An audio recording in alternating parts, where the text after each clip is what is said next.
Assalamualaikum warahmatullahi wabarakatuh. Welcome back to Nurdanisi Channel. Teman-teman, kali ini kita akan membahas analisis kasus part 3. Silahkan disimak, jangan di skip ya.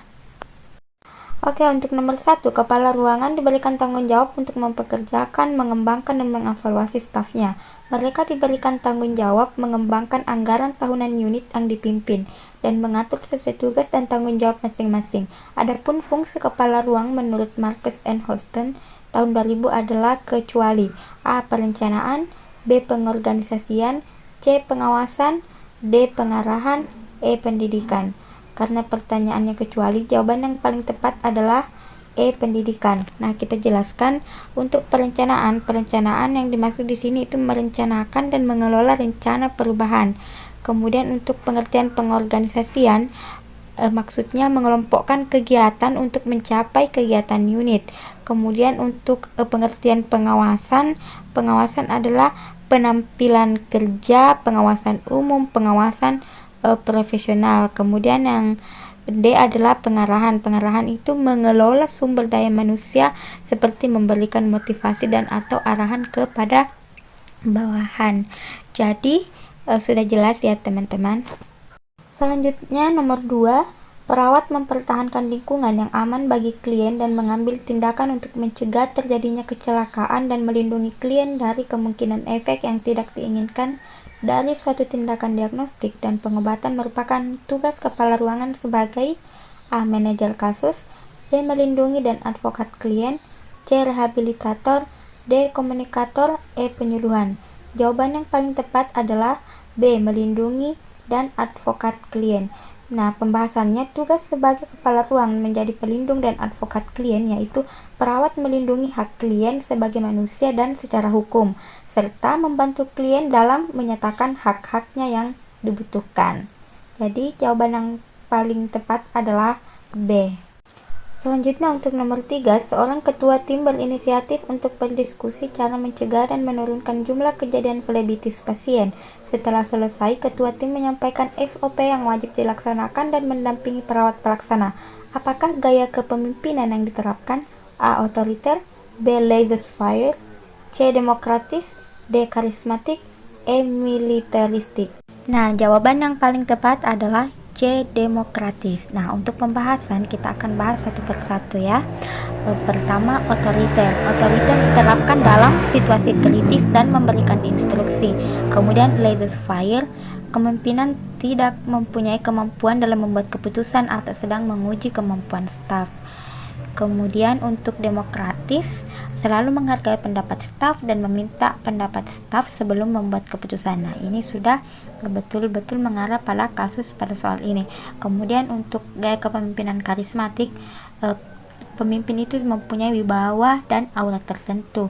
Kemudian untuk yang militeristik, di gaya pemimpinan ini melakukan komando tanpa memberi kesempatan untuk mengemukakan pendapat. Jadi dia kayak militer bersifat memaksa. Selanjutnya untuk nomor 4, seorang kepala regu dituntut untuk dapat multitasking aktivitas asuhan dan manajemen di ruangan setelah memberikan pengarahan asuhan jam 8.00 terhadap anggota perawatan. Dilanjutkan rapat pengembangan dengan kepala ruangan jam 9.30. Setelah itu pukul 12 harus mengawasi pelaksanaan asuhan klien oleh perawat pelaksana dan jam 13.35 harus mengecek pendokumentasian asuhan keperawatan yang dilakukan anggotanya. Kemampuan yang paling penting harus dimiliki untuk menjalankan kegiatan tersebut adalah A. Pengetahuan yang luas, B. Pengelolaan waktu yang efektif, C. Perencanaan kegiatan yang matang, D. Keterampilan manajemen klinis, E. Manajemen stres. Nah, jawaban yang benar adalah B. Pengelolaan waktu yang efektif. Pengelolaan waktu yang efektif dengan perencanaan waktu sebagai sumber daya untuk bekerja perlu dilakukan dengan efektif sebagai fungsi pengorganisasian sesuai dengan penjelasan jam yang diterangkan dalam kasus tersebut. Jadi sudah jelas jawabannya adalah B. Oke teman-teman, next nomor 5, Wakil Direktur Keperawatan yang baru terpilih mengumumkan bahwa pengambilan keputusan akan didesentralisasi dan didistribusikan untuk keseluruhan organisasi. Manajer keperawatan mengantisipasi alur komunikasi dan tanggung jawab akan dikarakteristikkan dengan alur organisasi. Di sini datar ya teman-teman. Ini salah pengetikan. B, vertikal. C, sirkular. D, horizontal. E, garis putus-putus. Nah, jawaban yang paling benar adalah A, datar. Pada organisasi yang datar, kewenangan dan tanggung jawab didelegasikan pada level operasional terbawah. Jadi, sudah jelas ya teman-teman, jawabannya adalah A. Selanjutnya, seorang perawat baru saja mengikuti pelatihan kesiapsiagaan bencana. Pernyataan manakah yang menunjukkan perawat telah mengikuti materi pelatihan dengan baik? 1. Perawat menguji kesiapan rencana dengan berpartisipasi dalam latihan simulasi bencana. 2. Perawat bukanlah bagian utama dalam sistem kesiapsiagaan bencana. 3. Perawat memegang peran penting pada sebelum, saat, setelah terjadi bencana. 4. Perawat tidak perlu mengkaji efektivitas rencana setelah latihan dan simulasi keadaan bencana. 5. Perawat membantu mengamankan protokol tanggap bencana internal dan eksternal. Pilihlah jawaban yang tepat. Peran dan tanggung jawab tenaga kesehatan keadaan bencana telah dijelaskan dalam protokol kesiapsiagaan bencana di setiap institusi.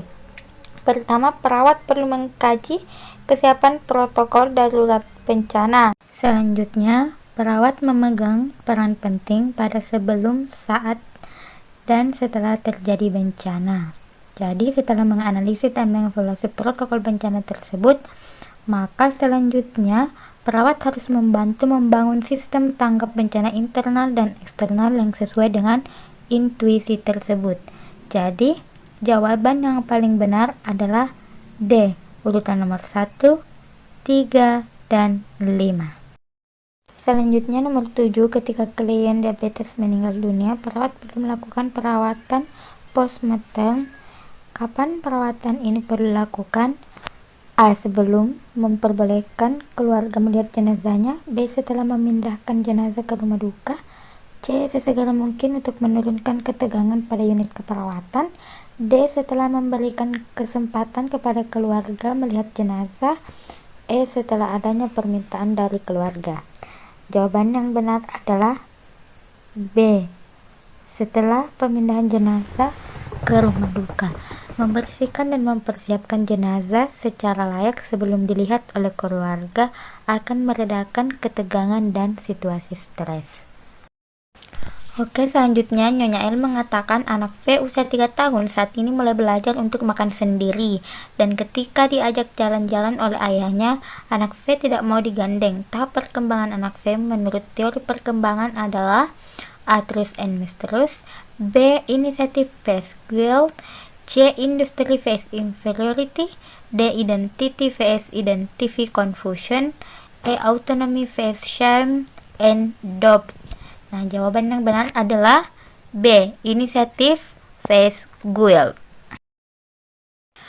Badan hukum publik yang dibentuk untuk menyelenggarakan program jaminan sosial disebut A, BPJS, B, JKN, C, Jampersal, D, KIS, E, semua salah. Jawaban adalah E, semua salah.